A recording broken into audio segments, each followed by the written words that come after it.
Le darwinisme sociétal est une façon d'écarter et d'éliminer des humains en temps de paix. Vous l'avez écrit. Que voulez-vous dire ? Il nous faut évoquer en préalable Jean-Baptiste Lamarck, né un demi-siècle avant Darwin. Ce naturaliste a défendu la théorie de l'évolution. Selon lui, le vivant s'est développé du simple au complexe, des amibes aux mammifères, par phénomènes adaptatifs successifs. En quoi consiste précisément le darwinisme ? Doit-on porter crédit à la théorie de la sélection naturelle ? Darwin attribue à la nature la loi du plus fort à l'œuvre dans la société de son temps, à savoir un pays engagé dans une industrialisation forcenée. Si le darwinisme s'inscrit dans la théorie évolutionniste, il naturalise indirectement l'exploitation des faibles par les forts et la compétition généralisée.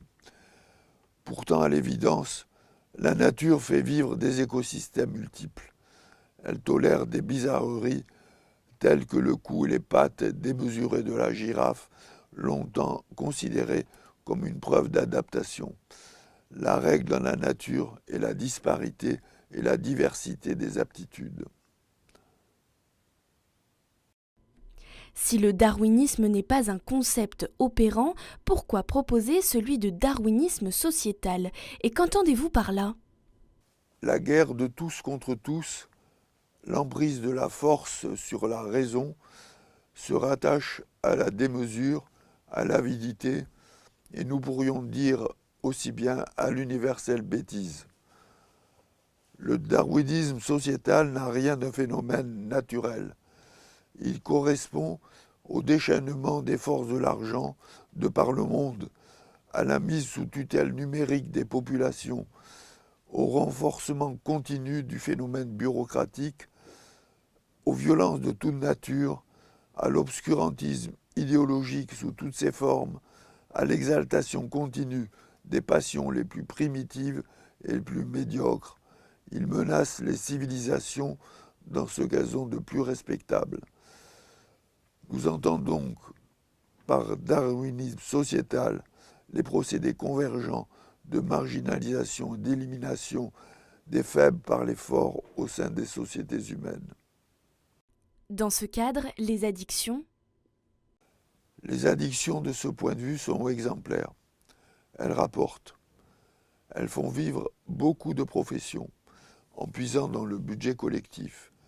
Elles anesthésient l'esprit critique et le sens des responsabilités. Elles marginalisent et éliminent. Les addictions ont un rôle majeur dans le darwinisme sociétal qui se développe sous nos yeux. Les alcoolisations festives adolescentes, les rêves parties, la précocité de la consommation du tabac et du cannabis, la facilité d'acquisition et la banalisation des substances psychoactives du marché légal et illégal confortent le darwinisme sociétal. Il en est de même de l'assujettissement aux smartphones prothèses, aux réseaux sociaux, aux jeux vidéo, aux sites spécialisés X et autres, aux paris. Le tout participe à la déshumanisation du monde. Vous décrivez une situation de crise.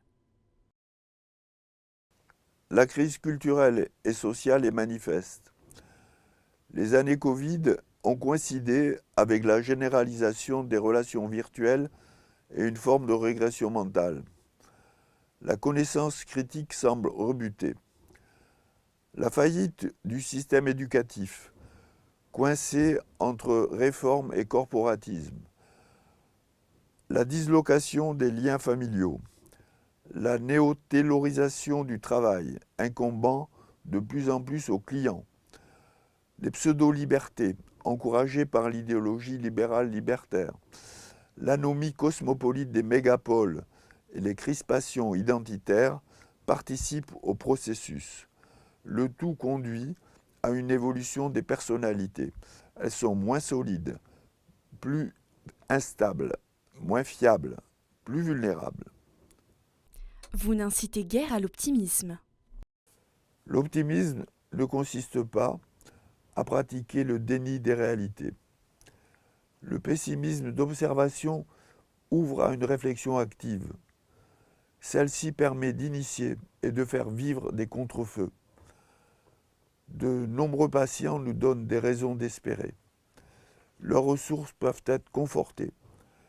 Il s'agit d'aider les personnes en difficulté à reprendre du pouvoir sur leur vie. La nature nous apprend aussi la solidarité. Elle participe, selon Spinoza, à la spiritualité.